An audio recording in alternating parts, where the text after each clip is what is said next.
Conforme nós anunciamos, os irmãos já sabem, hoje a gente vai dar sequência à série de estudos que nós estamos realizando, que tem como título Providência de Deus ou a Providência Divina. Na semana passada, a título de leitura devocional, a gente leu o texto de Daniel, capítulo 2. Hoje eu queria que nós lêssemos esse texto, que também nós o encontramos no Antigo Testamento, porque ele está diretamente relacionado ao aspecto da providência que a gente vai trabalhar na noite de hoje. Então abram aí, por favor, livro do profeta Isaías, capítulo 44, lá no Antigo Testamento. Vamos ler do versículo 28, que é o último versículo do capítulo 44, e aí estender a nossa leitura até o capítulo 45, versículo 7.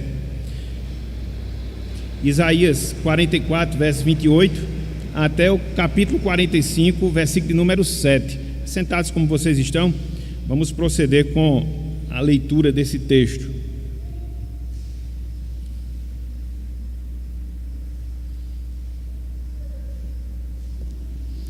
Diz o seguinte a palavra de Deus, meus irmãos, minhas irmãs, Isaías capítulo 45, versículos 44, versículo 28, até o capítulo 45, versículo 7. Diz o seguinte: que digo a Ciro, ele é meu pastor, e cumprirá tudo o que me apraz.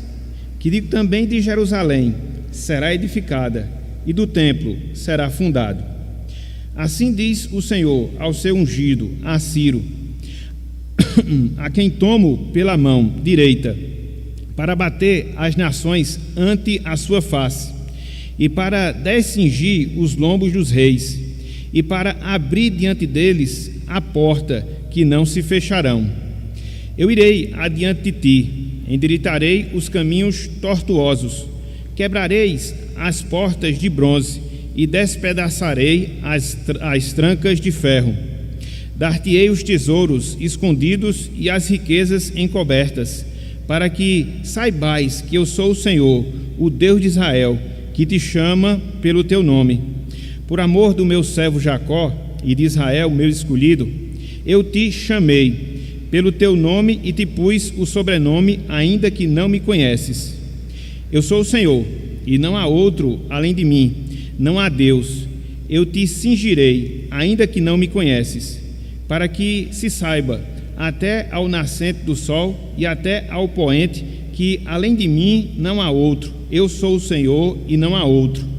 Eu formo a luz e crio as trevas, faço a paz e crio o mal. Eu, o Senhor, faço todas estas coisas. Até aqui, até o versículo 7. Que o Senhor nos abençoe e que Ele aplique em nossos corações a sua santa e bendita palavra. Meus irmãos, minhas irmãs, em nosso último estudo, ou seja, quarta-feira passada, nós começamos a considerar uma das doutrinas, um dos ensinamentos que nós encontramos na Bíblia, na palavra de Deus, que tem como título a providência de Deus ou a providência do Senhor. E naquela oportunidade, ou seja, na semana passada, nós chegamos até a trazer uma definição um pouco mais específica, um pouco mais aprofundada do que seja verdadeiramente, do que seja realmente a providência de Deus. E a definição nós colocamos aí mais uma vez para que a gente possa assim reprisar, para que a gente possa assim se lembrar. Providência de Deus é o permanente exercício da energia divina, ou seja, do poder de Deus, pelo qual o Criador preserva todas as suas criaturas, opera em tudo que se passa no mundo e dirige todas as coisas para determinado fim. Então aqui seria uma definição mais completa, mais aprofundada do que seja a providência de Deus, a providência divina. Mas no seu sentido mais prático, no seu sentido mais direto, a gente pode dizer que providência de Deus consiste no agir, consiste no trabalhar de Deus no mundo que Ele, Deus, criou para poder cumprir, para poder executar a sua vontade. Uma resposta mais direta, uma resposta mais resumida. O agir de Deus, o trabalhar de Deus no mundo que Ele, Deus, criou para cumprir a sua vontade, para cumprir o seu propósito.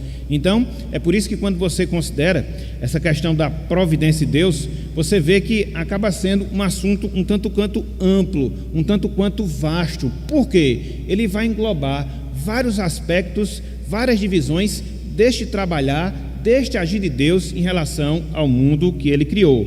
Inclusive, na semana passada, a gente começou a ver um desses aspectos, o total de 3, onde a gente consegue vislumbrar, onde a gente consegue perceber, à luz do ensinamento da palavra, a ação de Deus, a sua providência, o seu agir no mundo que Ele criou. Então, quais são os aspectos? Ou como é que a gente pode dividir a providência de Deus, a sua ação no mundo que Deus criou? Pelo menos em 3. Primeiro deles, a preservação. Por isso que é dito que Deus preserva todas as coisas, e a gente viu isso na semana passada. Mas não só a preservação, a cooperação ou concorrência, o agir de Deus em relação ao mundo que Ele criou, e a gente vai ver isso hoje com a graça dEle. E, em terceiro lugar, o governo de Deus, que Ele exerce também sobre a sua criação. Então, percebam, meus irmãos, percebam, minhas irmãs, como falar sobre a providência de Deus é um assunto vasto, porque engloba a sua preservação, engloba a sua cooperação, engloba também o governo que Deus exerce sobre a sua criação. E é interessante, conforme nós estamos vendo, que cada aspecto desse tem as suas subdivisões, e a gente vê os próprios textos bíblicos, os próprios textos da palavra, mostrando justamente esses fatos, mostrando-nos justamente essa realidade. Então, na semana passada, a gente começou a ver o primeiro aspecto da providência de Deus, que é o quê? A sua preservação. Ou seja, a preservação consiste, como o próprio nome já diz, na manutenção que Deus exerce na ordem e na existência da criação, conforme as leis que Ele próprio, ou seja, o próprio Deus, Ele criou, Ele impôs. Então, isso tem a ver com a preservação, a manutenção que Deus opera neste mundo que Ele cria. Então, tudo o que acontece em relação à criação divina, no que diz respeito à sua manutenção, no que diz respeito à sua preservação, tem por trás quem? A mão de Deus, a sua mão providente, a mão providente do Senhor. Então nada segue de maneira aleatória, nada segue de maneira solta, não, na criação de Deus não. Ele está preservando, Ele está mantendo, diretamente falando, tudo aquilo que Ele fez, tudo aquilo que Ele criou, tudo aquilo que Ele trouxe à existência. Inclusive, no seu sentido mais específico, a gente viu onde é que Deus age dentro da sua preservação, ou seja, no sustento, no controle de toda a criação. Mas não só isso, Deus age na sua preservação, na ordem que nós encontramos na própria natureza, na própria criação. E, em terceiro lugar, Deus age na sua preservação, preservando a nossa vida enquanto pessoas, enquanto seres humanos. Então, quer seja na natureza, quer seja em relação aos animais, quer seja em relação ao próprio ser humano, Deus, Ele preserva e preserva a todos com vida. Na semana passada, eu até esqueci de citar um dos textos que referendava justamente esse terceiro aspecto da preservação de Deus, ou seja, a preservação que Ele faz em relação à vida humana. Só para a gente não passar batido, abram por favor aí, livro de Jó, capítulo 34, que aí a gente já passa esse texto. Inclusive a gente até tinha projetado, eu esqueci de ler, depois o seu Inácio fez até a observação, e eu disse a ele que hoje a gente ia ler esse texto, só para a gente ver esse aspecto, né? Deus preservando a nossa vida. Jó 34, versículos 14 e 15. Veja que nada foge à preservação de Deus, quer seja a ordem da natureza, quer seja os animais, quer seja até mesmo o ser humano. Deus preserva e preserva a todos com vida. Então não somos nós que autoexistimos, não, é Deus quem nos preserva, é Deus quem nos mantém, é Deus quem nos sustenta. Todos nós, independente de quem seja, salvo ou não, todos nós Deus mantém. Olhem só, Jó capítulo 34, versículos 14 e também o versículo de número 15. Olhem só o que diz aqui a palavra do Senhor. Se Deus pensasse apenas em si mesmo e para si recolhesse o seu espírito e o seu sopro, veja, toda a carne juntamente expiraria e o homem voltaria para o pó. Veja que Deus preserva a vida de todas as pessoas completamente falando. Se Ele tirasse, todos nós morreríamos. Se Ele tirasse a vida, todos nós deixaríamos de existir. Todos nós, cada ser humano, quer seja aqueles que viveram, quer sejam aqueles que vivem, quer sejam aqueles que viverão. Então perceba que todos nós somos preservados, mantidos, sustentados por Deus em relação à nossa vida aqui na terra. Então, a preservação engloba tudo isso: a manutenção que Deus faz em relação à ordem criada, a manutenção que Deus faz em relação aos animais, a criação irracional, e a manutenção da vida que Deus dá aos seres racionais, ou seja, a raça humana. Então, de maneira bem resumida, foi isso que nós vimos na semana passada, quando a gente considerou o primeiro aspecto da providência divina, da providência de Deus. Hoje, meus irmãos, a gente vai trabalhar o segundo aspecto da providência divina. A gente vai trabalhar o segundo aspecto da providência de Deus. E o que é que a gente vai ver hoje? A gente vai ver a sua cooperação ou a sua concorrência. Alguns estudiosos da palavra gostam de usar um termo, outros estudiosos gostam de usar outro termo, não importa. Ambas as palavras, elas se referem à mesma coisa dentro do agir de Deus em relação à sua criação, à sua cooperação ou à sua concorrência. É interessante, e aí a gente observa isso, que Isaías, ele fala da providência de Deus nesse texto que a gente leu, Isaías 44, versículos de número 7, versículo de número 28, até Isaías 45, versículo número 7. Providência de Deus em que sentido? No sentido de Deus, dentro da sua soberania, ter profetizado que levantaria um rei. E é interessante porque ele fala isso centenas de anos antes. Que rei seria esse? O rei Ciro, o rei persa. Até então, o Império Persa nem dominava o mundo, nem dominava as outras nações, mas Deus já havia profetizado que anos futuros ele levantaria esse rei, ou seja, Ciro, para que através de Ciro, através das suas ações, mesmo sendo um rei ímpio, Ciro auxiliasse o povo de Deus, o povo de Judá, como de fato auxiliou quando decretou o retorno daquele povo para a cidade de Jerusalém. Então, veja como Deus ele opera nos fatos, veja como Deus ele opera nos acontecimentos, inclusive nas próprias ações, inclusive nas próprias atitudes de pessoas, de soberanos, ímpios. Para quê? Para poder concretizar a sua palavra, para poder concretizar a sua vontade. É interessante porque quando essa profecia de Isaías ela é proferida, a nação de Judá não estava nem cativa ainda.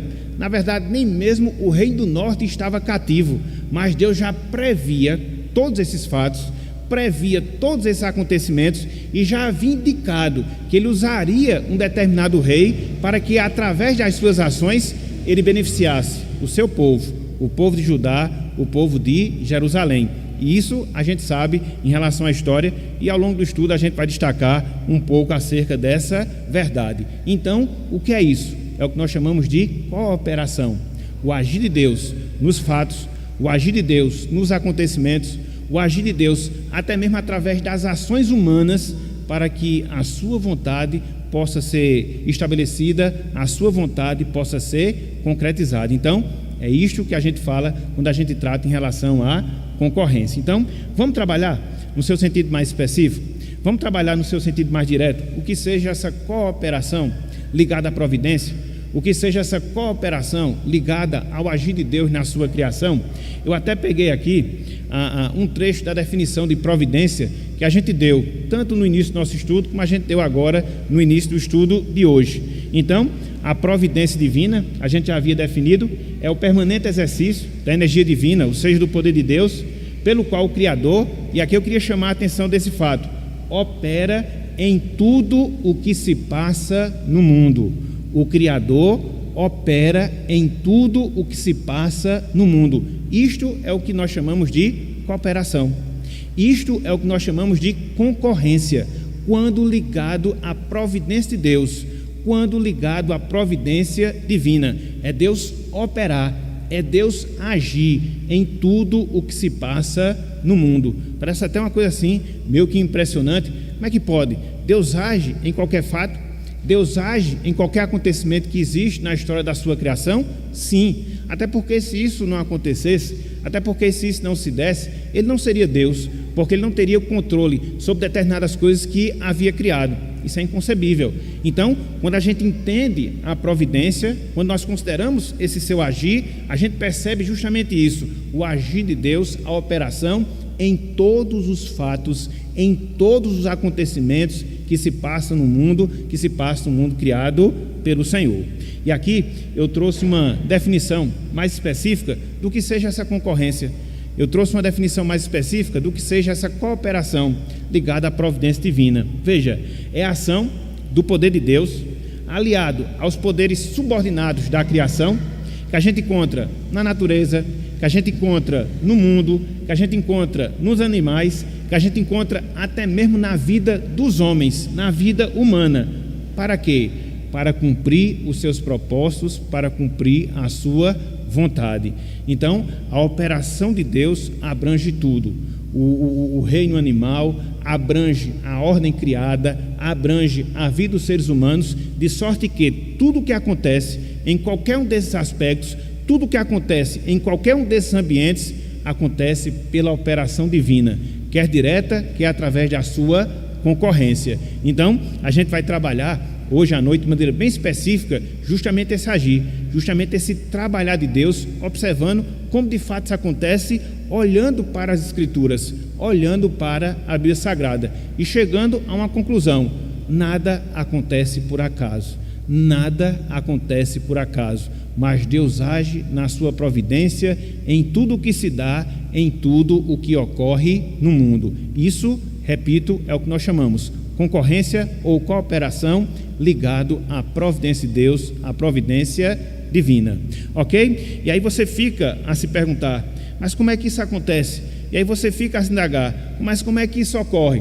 É o que a gente vai ver de maneira mais esmiuçada, como é que se dá essa cooperação de Deus. Olha só, em primeiro lugar, Deus, ele age. Em primeiro lugar, Deus, ele opera quando na ordenação das leis que nós encontramos na natureza, na ordenação das leis que nós encontramos na natureza.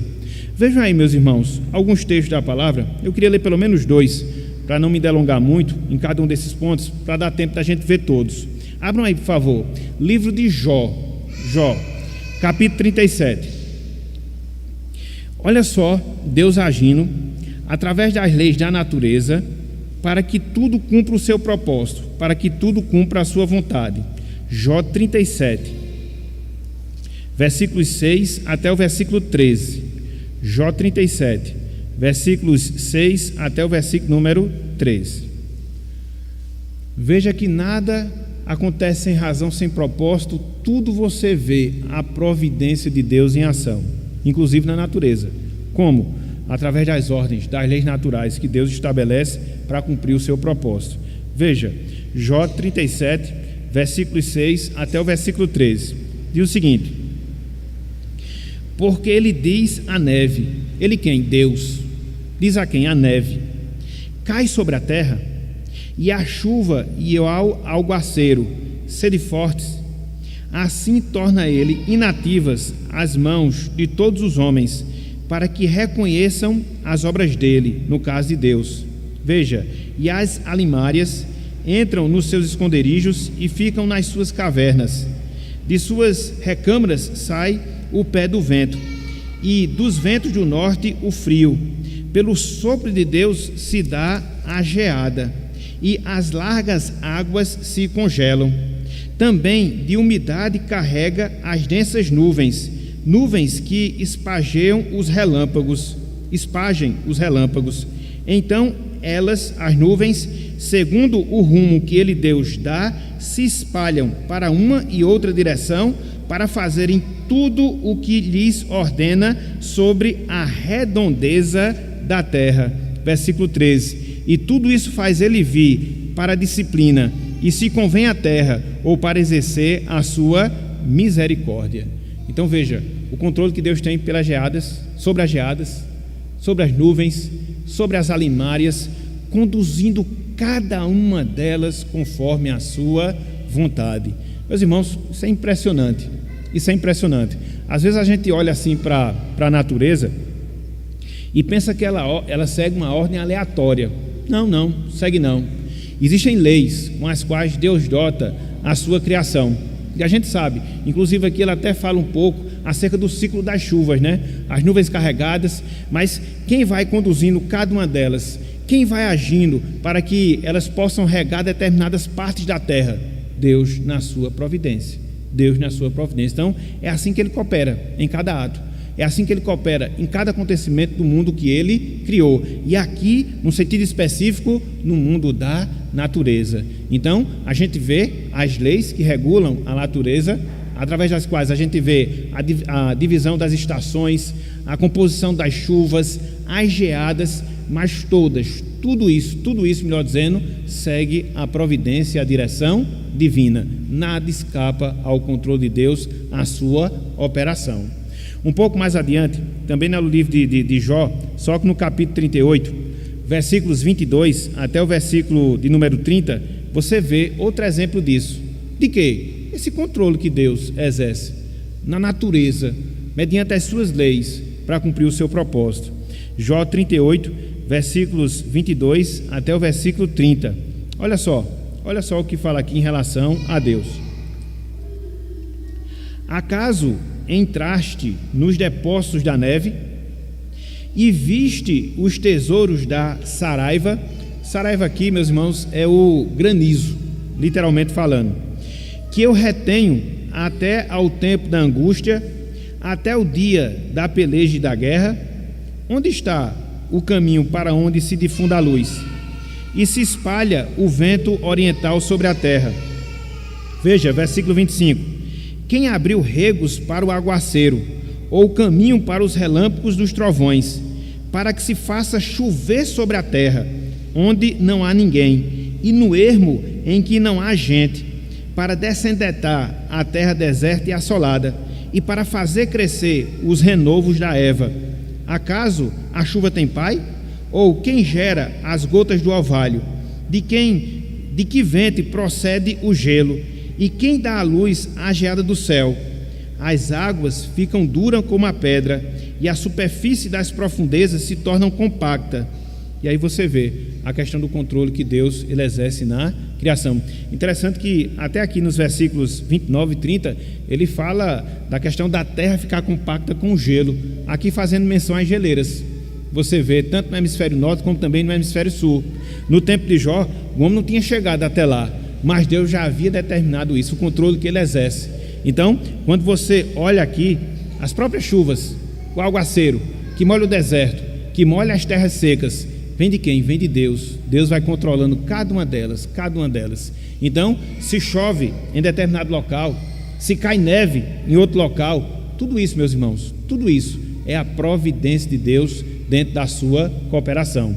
Ele estabelece as leis na natureza e ele usa a natureza com essas leis para cumprir a sua vontade, para cumprir o seu propósito. Isso na prática é o que nós chamamos de providência de Deus, providência divina.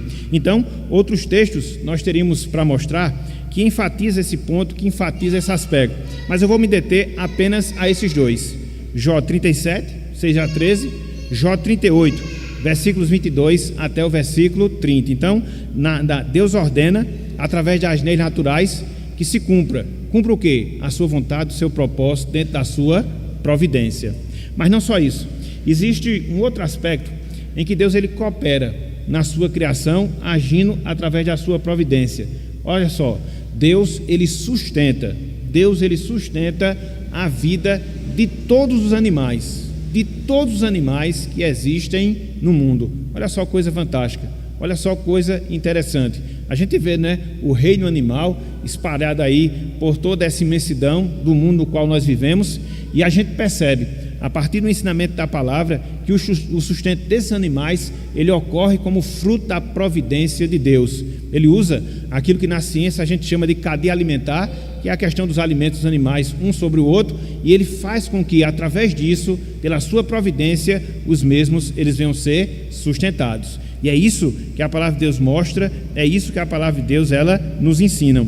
Abram aí, por favor, mais uma vez, nesse caso aí, livro dos Salmos, Salmo 104. A gente leu esse texto na semana passada, mas a gente se deteve a alguns outros versos, não é isso que a gente vai ver agora. Salmo 104, versículos 27 até o versículo 30. Salmo 104, versículos 37 até o versículo de número 30. Todo o Salmo 104, ele é uma comprovação bíblica da providência, no sentido da criação. E você vê várias coisas o salmista falando, e como Deus intervém, como Deus ele trabalha na sua criação. Olha só aqui, no caso dos versículos 27 e também o versículo número 30, até o versículo 30. Olha só, em relação aos animais, ele fala do versículo 26, no versículo 26, dos monstros marinhos e tudo mais. Aí ele diz, todos esperam de ti, os animais, que lhes deis de comer a seu tempo.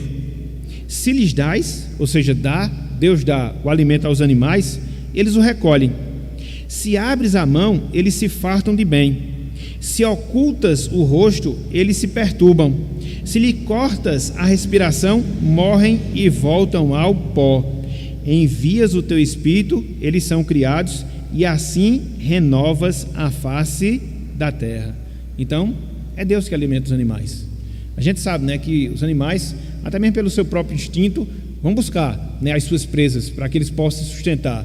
Mas na questão da providência em si, na questão da condução em si daquilo ali, a gente atribui a providência de Deus. E assim o mundo animal ele é sustentado. E assim o mundo animal ele é gerido por Deus, é conduzido pelo Senhor, das coisas mínimas às coisas maiores. Olhem só, dentro desse mesmo pensamento, o que Cristo fala lá em Mateus capítulo 6. Então, um texto conhecido nosso. A gente, quando fala sobre ansiedade, via de regra a gente usa esse texto, e nele, Cristo, ele fala justamente isso, que ele alimenta as aves dos céus. Ele alimenta as aves do céu. Mateus capítulo 6, versículo 26. E é sempre bom lembrar, né, que aqui você não encontra nenhuma comprovação para inatividade. Os pássaros, eles não ficam esperando que caia do céu o seu alimento, eles vão atrás, mas eles vão atrás sabendo justamente disso. A Bíblia fala justamente isso, que Deus é que providencia. Então Deus dá o instinto para que eles possam ir atrás do seu alimento, e isso coopera com a ação de Deus em providenciar o alimento para eles. E assim a gente vê a concorrência de fato, verdadeiramente. Olhem só, Mateus capítulo 6, versículo 26. Mateus capítulo 6, versículo 26. Observai as aves do céu, não semeiam, não colhem, nem ajuntam em celeiros. Veja agora, contudo vosso Pai Celestial as sustenta. Porventura não valei vós muito mais do que as aves? Então Cristo aqui está combatendo o sentimento de ansiedade que muitas vezes nos assalta, e ele está fazendo comparações com o mundo da natureza, e no caso aqui específico em relação às aves do céu. Em sentido de quê? De Deus providenciar para elas o alimento. Elas não trabalham, não fiam, contudo Deus não as deixa morrer, as sustenta. E repito, não é que elas esperem cair do céu. Através do seu instinto elas vão em busca do alimento, e Deus na sua providência faz com que esse alimento venha a ser achado por elas, e assim elas são sustentadas, e assim elas são mantidas. O que é isso? A providência de Deus no mundo animal, no sustento que Deus dá, no sustento que Deus fornece à sua criação irracional. Então veja, quando você olha para a natureza, as leis que há na natureza, sobretudo tudo aquilo que a gente observa na criação, as estações, chuvas, geadas, elas são conduzidas por Deus para o cumprimento da sua vontade. Quando você olha para a criação irracional, o que é que você percebe? A Bíblia ensinando que Deus é quem sustenta esses animais. Mas não só isso. Em terceiro lugar, Deus usa as circunstâncias particulares da nossa vida para cumprir a sua vontade, para cumprir o seu propósito. Não existe, meus irmãos, nada aleatório, não existe acaso, não existe coincidência, não, existe providência de Deus, até mesmo naquelas ações fortuitas, até mesmo naquelas ações que muitas vezes a gente toma de maneira aleatória. Não sabemos nós que Deus está conduzindo para cumprimento da sua vontade. Olhem só, esses dois textos que nós temos na palavra. O primeiro deles, Provérbios 16, versículo 1. Provérbios 16, versículo 1. Via de regra, quando você conversa com as pessoas, você muitas vezes escuta, né? Foi sorte, é o acaso. Não existe isso não, meus irmãos, não existe isso não. Há determinadas coisas que a gente faz, não sabe nem porque está fazendo, mas naquilo ali a gente vê o cumprimento do propósito de Deus. Olha só o que diz aqui, ó. Provérbios 16, versículo 1. Provérbios 16, versículo 1. Diz o seguinte, olha só: o coração do homem pode fazer planos, veja, mas a resposta certa dos lábios vem do Senhor. Então muitas vezes a gente faz planos, projeta coisas em relação à nossa vida, mas aí acontecem determinadas coisas que desfaz tudo aquilo que a gente planejou. E às vezes a gente fica se perguntando, mas por quê? Mas por quê? Providência de Deus. E assim Ele vai conduzindo os passos relacionados à nossa vida. É claro, isso não significa dizer que a gente não deva organizar, que a gente não deva planejar, que a gente não deva estruturar a nossa vida. A gente deve. Agora, sabendo de uma coisa, Deus é quem vai conduzir os nossos planos conforme a sua providência. A gente não tem um controle sobre os fatos da nossa vida. A gente não tem um controle sobre os acontecimentos da nossa vida. E aí, através daquilo que a gente faz, através daquilo que a gente deixa de fazer, Deus, na sua providência, vai nos conduzindo conforme a sua vontade. Olhem só, Provérbios, capítulo 21. Aí no livro de Provérbios, eu procurei colocar os textos os mais próximos uns dos outros, para a gente poder ficar mais fácil, né? Poder ficar mais fácil da gente poder pegar. Provérbios 21. Olha só o que Deus faz com o coração do rei, como Ele comanda as nossas ações, como Ele comanda as nossas atitudes. Olha só, veja: como ribeiros de águas, assim é o coração do rei, na mão do Senhor. Este, no caso o Senhor, segundo o seu querer o inclina. Então, o coração do rei está na mão de Deus, e Deus vai conduzindo segundo a sua vontade. E a gente vai ver isso lá na prática, através do exemplo do rei Ciro. Então, as nossas ações, as nossas escolhas, as nossas atitudes, elas vão seguir nessa ordem da condução que Deus vai dando a cada uma delas, quer sejam as menores, quer sejam as maiores. Aí você pode perguntar, isso é fatalismo? Não, Deus age dentro da nossa responsabilidade. Contudo, Ele não deixa de ser soberano, e Ele age na sua providência, para que assim o seu propósito ele venha a ser cumprido em relação ao nosso viver. Então veja, Deus usa as circunstâncias mais particulares, mais específicas da nossa vida, para cumprimento da sua vontade, para cumprimento do seu propósito. E mais ainda, o quarto aspecto, olha só: Deus determina as ações boas humanas, as ações boas que os seres humanos tomam, as ações boas que os seres humanos realizam. Deus, meus irmãos, é a essência do bem, da bondade.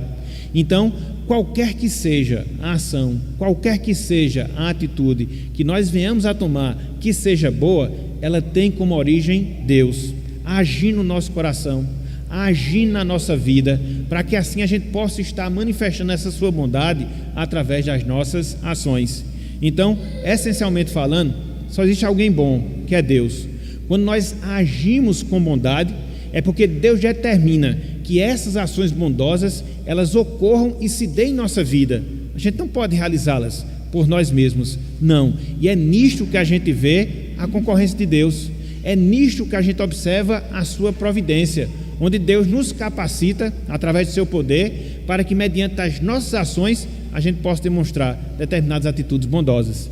E é interessante, porque quando você considera esse ponto, quando você considera esse aspecto, você percebe que não só em relação aos salvos, eles fazem coisas boas porque Deus assim determina, até mesmo os ímpios, eles realizam coisas boas porque Deus também determina. Ele trabalha de maneira geral, em toda a raça humana, quer seja nos seus, quer seja naqueles que não são, para que a partir deles as ações bondosas elas possam surgir.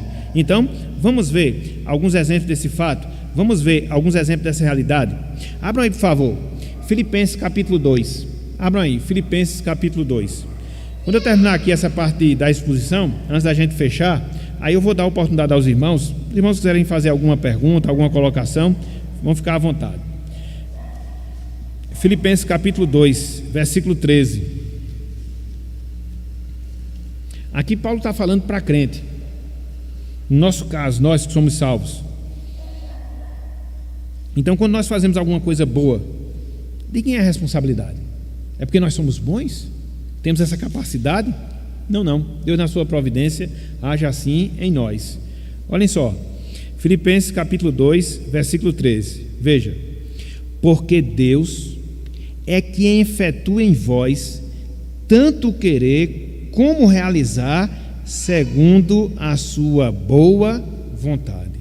Então, tanto o nosso querer como o nosso realizar é fruto da ação de Deus em relação à nossa vida.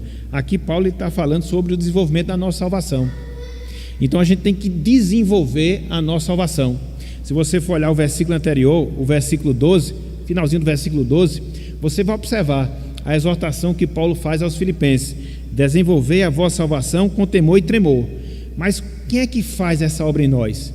Quem é que opera o desenvolvimento da nossa salvação? Aí a gente chega no versículo 13. Quem? Aí ele fala: porque Deus é quem efetua em vós tanto querer como realizar, segundo a sua boa vontade. Então, Deus coloca no nosso coração o desejo, Deus coloca no nosso coração a disposição, para quê?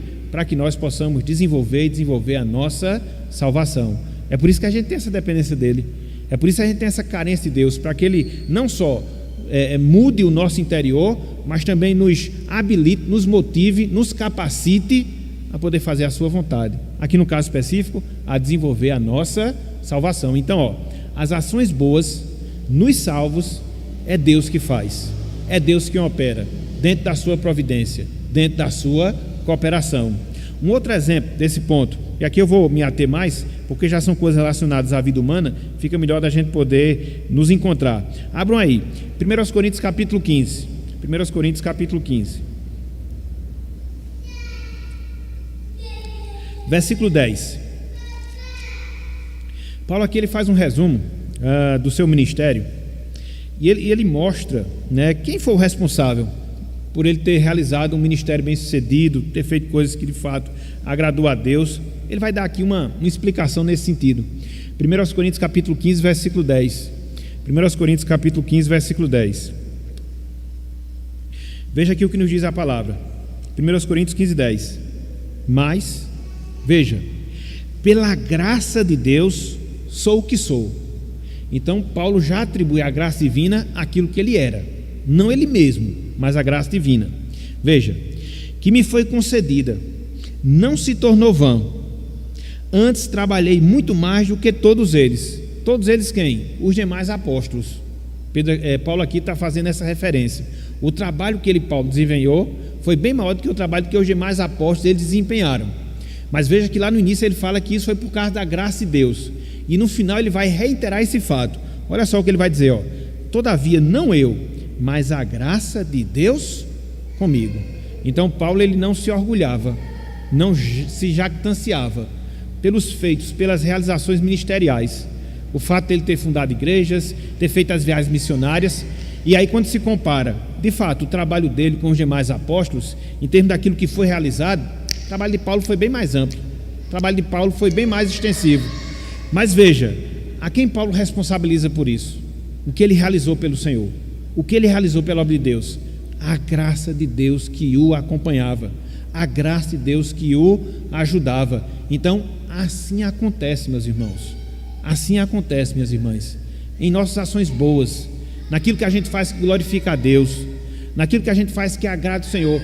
Não é o que parta inerentemente de nós, sai da nossa natureza, não, mas é operação de Deus no nosso coração, através da sua providência. Então não é Deus que faz por nós, somos nós que fazemos, mas como reflexo da motivação, da ação de Deus, do seu poder em relação à nossa vida. Então é por isso que uma vida de santidade, ela depende de Deus. Uma vida de piedade, ela depende do Senhor, porque Deus disponibiliza os meios para que a gente possa se desenvolver espiritualmente. Mas se Ele não operar inicialmente, se Ele não fizer a obra inicialmente, a gente também não vai poder fazer.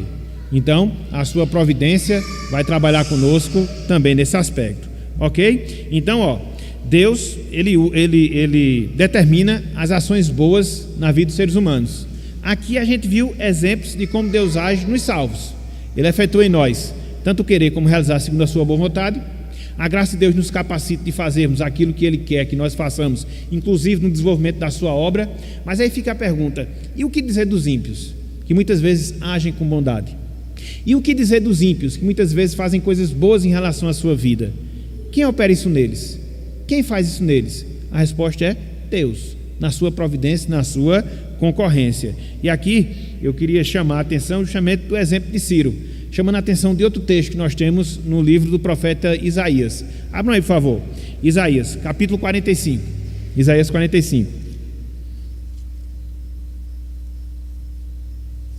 Na verdade, esse texto foi o que nós lemos no início, né? Porque agora que eu vou chamar a atenção dele. Que a gente pegou do 44 até o 45.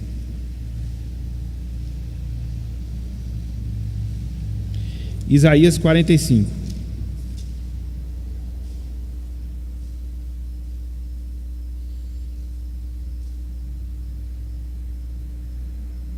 Olha só o que diz aqui, ó. Assim diz o Senhor ao seu ungido, a Ciro, a quem tomo pela mão direita, para abater as nações ante sua face, e para descingir os lombos dos reis, e para abrir diante dele as portas que não se fecharão. Eu irei adiante de ti, falava Deus em relação a Ciro, endireitarei os caminhos tortuosos, quebrarei as portas de bronze e despedaçarei as trancas de ferro. Então veja, aqui no caso, o que é que a gente observa? Os triunfos militares que Ciro ele obteve, Deus estava à frente. Era uma pessoa ímpia. E dentro dessa sua providência, dentro dessa sua ação, Ciro chegou a comandar a nação mais poderosa da sua época. Ele viveu entre 559 e 530 a.C., então foi justamente o império que nós chamamos de Império Persa, sucedeu o Império Babilônico.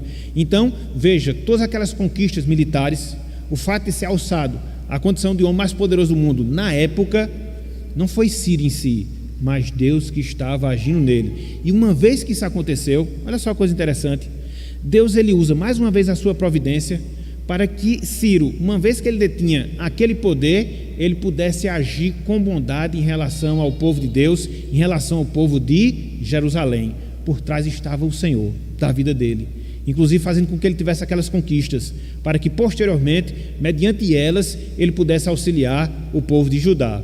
Olhem só o que diz aí o livro de Esdras. Abram aí, Esdras capítulo 1. Esdras capítulo 1. Isso é fantástico, meus irmãos, a gente saber que Deus ele controla a história e as pessoas que fazem parte da história. A história, ela não é dissociada da providência de Deus, ela está subordinada à providência de Deus. Então, quando você vê reinos se levantando, quando você vê reis se levantando, tudo isso é fruto da providência de Deus, não é o braço humano. Veja que no caso de Ciro, não foi o seu braço, mas foi Deus que foi adiante dele, abençoando, auxiliando. Ele chegou no cargo, elevou a sua nação, a nação mais poderosa do mundo. E aí, olha só o que Deus faz nele, em Ciro. Nele, em Ciro. Olhem só, Esdras capítulo 1, versículos 1 e 2. Olhem só. No primeiro ano de Ciro, rei da Pérsia, veja, para que se cumprisse a palavra do Senhor por boca de Jeremias, veja o que Deus fez com Ciro. Despertou o Senhor o espírito de Ciro, rei da Pérsia, o qual fez passar pregão por todo o seu reino, como também por escrito, dizendo: assim diz Ciro, rei da Pérsia: o Senhor, Deus dos céus, me deu todos os reinos da terra e me encarregou de lhe edificar uma casa em Jerusalém de Judá. Mas que pode um negócio desse? Ajudar uma nação que estava cativa, que era um dos povos cativos ao seu reinado. E mais ainda, chegar ao ponto de levantar a casa de adoração a Deus que havia sido destruída pelos babilônicos. E aqui, meus irmãos, o texto é claro, Deus despertou o espírito de Ciro. E é interessante porque isso acontece quando? Logo no primeiro ano do seu reinado. Uma das primeiras ações que ele tomou enquanto rei da Pérsia, quando dominava ali o mundo, dentro daquelas circunstâncias. Então, Deus dá vitória aqui a Ciro, ele chega ao posto que ele chega. Quando ele chega, a nação de Deus estava escrava desde o tempo dos babilônicos, e aí Ciro decreta o retorno do povo de Deus para Jerusalém, com o intuito de reconstruir a casa. É isso que você vê no livro de Esdras, é isso que você vê no livro de Neemias. Então, quem estava por trás da história? Deus, agindo através de um homem ímpio. Fica até a discussão se Ciro era crente ou não, se Ciro era salvo ou não. E aí existe um debate que é levantado em relação a isso aí. Eu particularmente, e aí não é obrigado ninguém concordar comigo, eu particularmente vejo que ele não era e nunca foi crente. Ele agiu pelo fato de Deus ter trabalhado no seu coração. Ele beneficiou o povo de Deus pelo fato de Deus ter agido na sua vida, como Deus faz com muito ímpio, como Deus faz com muitas pessoas descrentes, até mesmo para ajudar a igreja, até mesmo para ajudar os crentes. Deus faz isso na sua providência. Então, em relação a Ciro, eu também tenho essa perspectiva. Ele não se converteu, mas ele foi um instrumento nas mãos de Deus, apesar da sua impiedade, para fazer um benefício ao seu povo, reconstruir sua casa e aí fazer com que a população voltasse, pelo menos parte dela, no primeiro momento cerca de 60 mil pessoas, para que assim Jerusalém fosse reconstruída. E aí quando você volta, eu vou pedir que vocês façam mais uma vez, volta a sua Bíblia lá em Isaías 45, a gente é levado a entender que Ciro, ele não era uma pessoa que conhecia verdadeiramente ao Senhor, ou não conheceria, né? Porque aqui a profecia era apontada para o futuro. Olha só, Isaías 45, versículo 5. Isaías 45, versículo 5. Olha só: eu sou o Senhor e não há outro, além de mim não há Deus, eu te cingirei, veja, ainda que não me conheces. Então eu parto dessa perspectiva, desse pressuposto. Ciro realmente não conheceu verdadeiramente a Deus, no sentido de ter sido salvo por ele, mas ele foi um instrumento nas mãos de Deus, dentro da sua providência, para beneficiar o seu povo, ou seja, o povo de Israel. Está vendo aí, meus irmãos?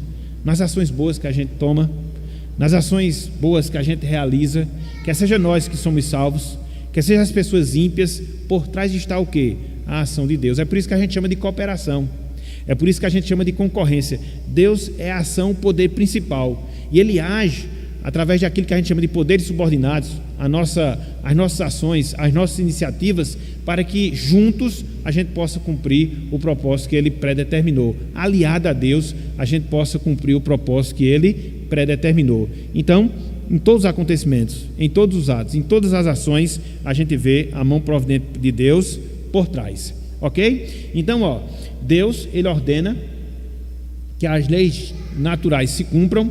Deus, Ele sustenta a vida dos animais no mundo. Deus usa as circunstâncias particulares da vida.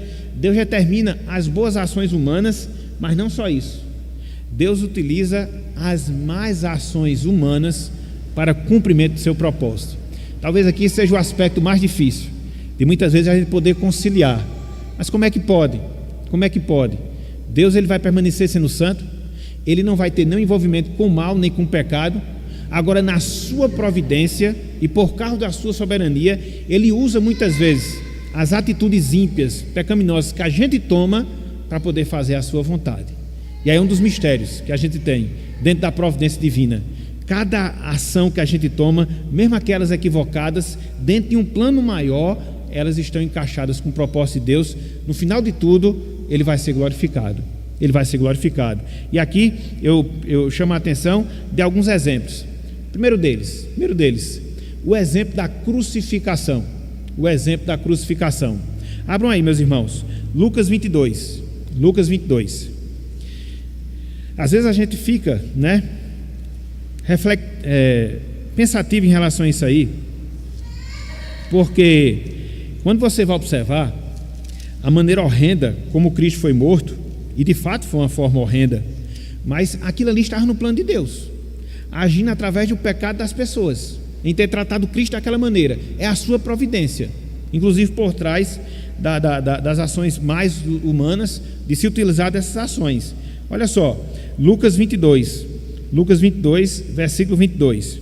Aqui Cristo está na instituição da Santa Ceia, e aí ele fala o seguinte, olha só: porque o Filho do Homem, na verdade, vai segundo o que está determinado.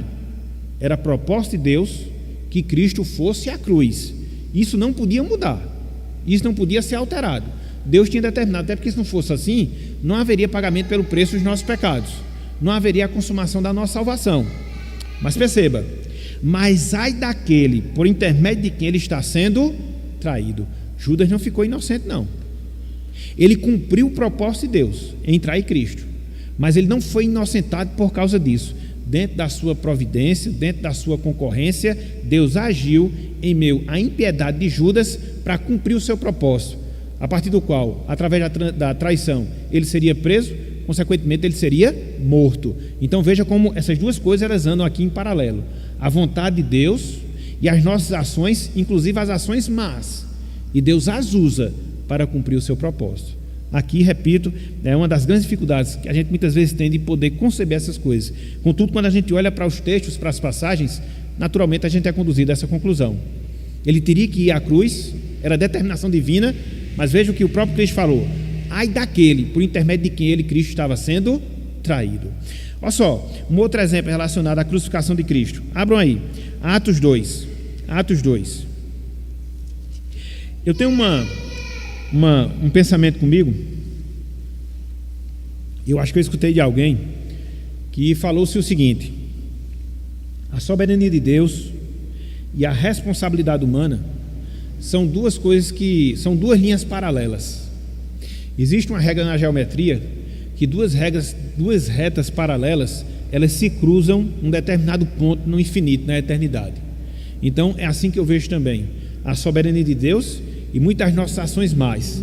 Ambas estão acontecendo e no final elas vão convergir no sentido do propósito de Deus ser concretizado. Eu sei que é uma ilustração meio tosca, é só para a gente poder entender mais, entendeu? Vão acontecer essas duas coisas em paralelo: propósito de Deus, a nossa responsabilidade. Isso vai se cruzar lá na eternidade, não tenhamos a menor dúvida. Ok? Olha só, Atos capítulo 2. Atos capítulo 2. Pois não, Toninho?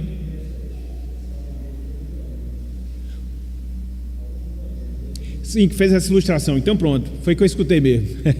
Porque na geometria, duas linhas paralelas, elas vão se cruzar no infinito. Então, da mesma forma, a soberania de Deus e a nossa responsabilidade, elas estão aqui, ó, andando em paralelo. Vai chegar o ponto que elas vão se cruzar. Eu não vou poder explicar muita coisa hoje, mas na eternidade eu vou entender. Aí, meu irmão, é fé, que a gente vai ter que esperar essas coisas acontecerem. Mas que vão. Ok? Olha só, Atos capítulo 2. Aqui é a pregação dos apóstolos, né? A descida do Espírito Santo. E eles começam a pregar. Eu vou só adiantar um pouquinho, mas eu acho que vai dar tempo aqui, tranquilo.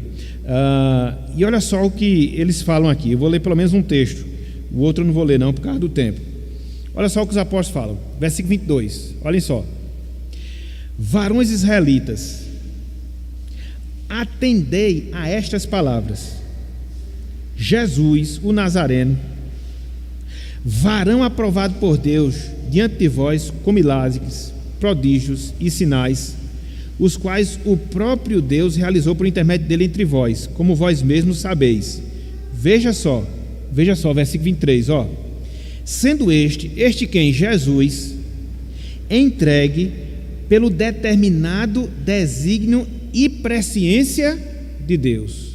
Então Deus tinha determinado que Cristo ele fosse entregue. Mas não só isso, ó. Vós o matastes, crucificando por mãos de iníquos. Então eles não foram deixados de ficar na responsabilidade. Cristo foi entregue por causa do determinado de Deus, por causa do desígnio determinado por Deus, mas eles mataram a Cristo, foram responsabilizados pela sua morte. As duas coisas andando juntas. E aí ele fecha, ó. Ao qual, porém, Deus ressuscitou, rompendo os grilhões da morte, porquanto não era possível fosse ele retido por ela. Então, ó, na morte de Cristo, a gente vê justamente isso. A utilização que Deus faz das ações más que o ser humano comete para cumprir o seu propósito. Até nisso Deus é soberano. Ninguém pode fazer além dele. Até mesmo agir dessa forma, de reverter as ações más dos seres humanos, onde nós somos responsabilizados por ela para cumprir o seu propósito. Então, na crucificação de Cristo, isso fica muito exemplificado, isso fica muito claro. Mas não só isso. Na vida de José do Egito, aí que fica claro mesmo. Vamos dar uma olhadinha nesses textos? Vamos lá para Gênesis capítulo 45. Você olha assim para a vida de José e você podia enxergar o típico do homem asalado, porque foi traído pelos irmãos, foi levado escravo. Quando ele estava na casa de Potifar, se reestruturando, vê a mulher de Potifar, levantou o falso dele, foi preso. Quando chegou na prisão, depois de anos, foi interpretar o sonho, e a promessa que a pessoa ia tirar ele de lá, não tirou, só depois. Então, quando você olha assim para a vida de José, meu amigo, que cabo azalado. Mas não existe azar não existe azar não, existe a providência de Deus. Deus estava trabalhando na vida de José, estava poupando a sua vida, porque ele tinha um propósito maior, inclusive em relação aos irmãos dele, que foram responsáveis por levá-lo para o Egito, né? Olha só, Gênesis 45, aqui no caso é quando José dá-se a conhecer aos seus irmãos. Os seus irmãos ficam temerosos, o que é natural, até porque eles sabiam do pecado que haviam cometido contra José, estavam diante do segundo homem mais poderoso da terra. O primeiro era Faraó, o segundo era José. Quem não ia temer? Agora chegou a hora, né, de José poder retribuir o mal que os seus irmãos haviam feito, como a gente diz na linguagem popular. Agora chegou a hora da onça beber água. Mas veja só a concepção que José tinha do que aconteceu na vida dele, e de maneira bem específica em relação à traição de seus irmãos. Olhem só, versículos 7 e 8, Gênesis 45, versículos 7 e 8. Olha só o que ele diz, ó: Deus me enviou adiante de vós para conservar a vossa sucessão na terra e para vos preservar a vida por grande livramento. Versículo 8: Assim não fostes vós que me enviastes para cá, e sim Deus, que me pôs por pai de Faraó e senhor de toda a sua casa, e como governador em toda a terra do Egito. Mas a gente sabe, quem foi que materializou a ida de José para o Egito? Seus irmãos. Mas num plano superior, qual foi a concepção de José? Foi Deus. Foi Deus quem me trouxe para cá, usando a ação má dos seus irmãos. Então veja como Deus ele utiliza as nossas ações más para cumprir o seu propósito, para cumprir a sua vontade. Se você chega um pouco mais adiante, só para a gente fechar aqui em relação a José, lá em Gênesis capítulo 50, versículo 20, você vai observar a mesma coisa. Aqui no caso, mais uma vez, os irmãos de José estão temerosos, agora porque Jacó tinha morrido, né? E aí eles ficaram com medo. Bem, o nosso irmão não fez nada conosco, porque o nosso pai era vivo, mas agora que ele é morto, ele agora vai se vingar, retribuir todo o mal que nós lhe fizemos. Não é isso que José faz. E por que ele não faz isso? O entendimento que ele tinha da providência de Deus, inclusive agindo pelas ações más dos seus irmãos. Olha só o que ele diz aqui, ó: Vós, na verdade, intentastes o mal contra mim, falou José para os seus irmãos, porém Deus o tornou em bem, para trazer, como vedes agora, que se conserve muita gente em vida.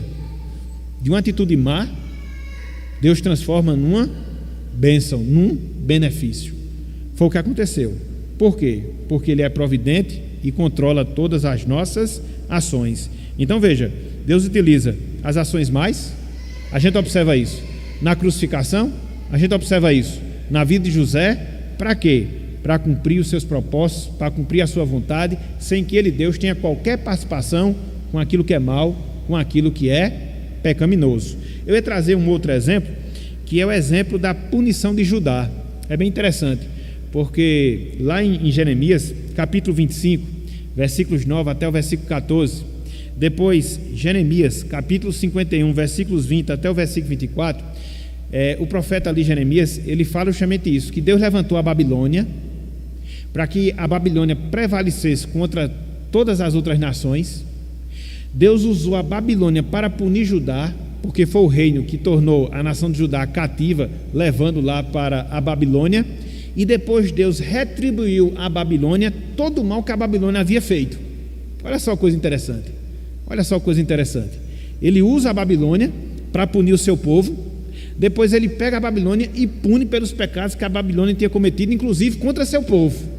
Então Deus, tem todos os fatos dentro da sua mão, todos os acontecimentos.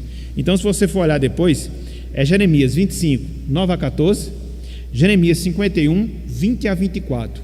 Veja depois esses textos. Aí você vê que Deus tem o controle da história nas suas mãos. Não só da história humana, mas da ordem criada, inclusive da vida animal. Tudo engloba a providência de Deus dentro da sua cooperação ou dentro da sua concorrência. Hoje vimos mais um aspecto da providência divina. nós chamamos de concorrência ou cooperação. A partir dela, da concorrência, da cooperação, aprendemos que Deus alia, veja, seu poder com os poderes da sua criação. Para quê? Para realizar a sua vontade. Foi o que aconteceu com José, aconteceu com Cristo, acontece com as nossas ações boas, acontece com as ações boas que os ímpios realizam, é o que acontece com a natureza, com a ordem criada, tudo